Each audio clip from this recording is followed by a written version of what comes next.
కృష్ణానంద స్వామిని ఆయన భక్తులతో వచ్చి ఆయన వెళ్ళారు. ఎంతో రామకృష్ణ నువ్వు కూడా రా అన్నాడు. నేను యాక్చువల్గా దేశంలో ఉన్నా, నేను దేశంలో ఉన్నా, దేశంలో ఉన్నా.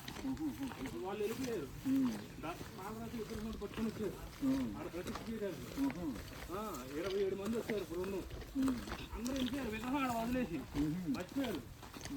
ఆడ పైకి వెళ్ళిపోయి అంతా వెళ్ళిపోయిన తర్వాత అది చూసుకుని విగ్రహం ఏది లేదు.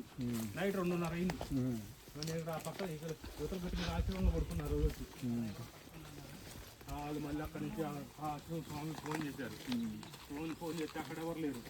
స్వామి తప్పితే చూడండి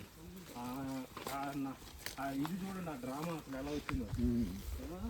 ఇది నేను నెత్తిమే పెట్టుకొని 2:30 ఆ టైంలో నేను కదిలోని వచ్చాను. అక్కడి నుంచి దక్కుబాలు తీసుకొచ్చా అర్ధరాత్రి.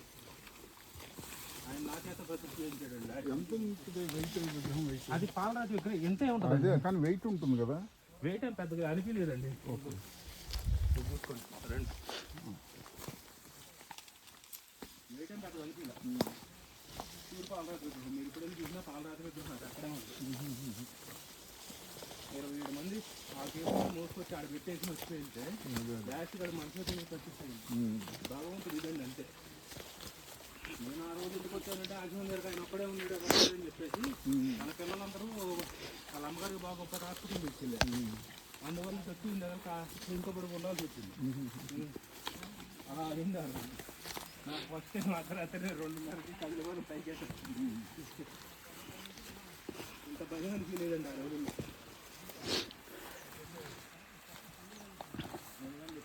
నడుమ చుట్టూ సిద్ధులు ఉన్నారు. గురువులు వాళ్ళు నడిపిస్తుంటారు.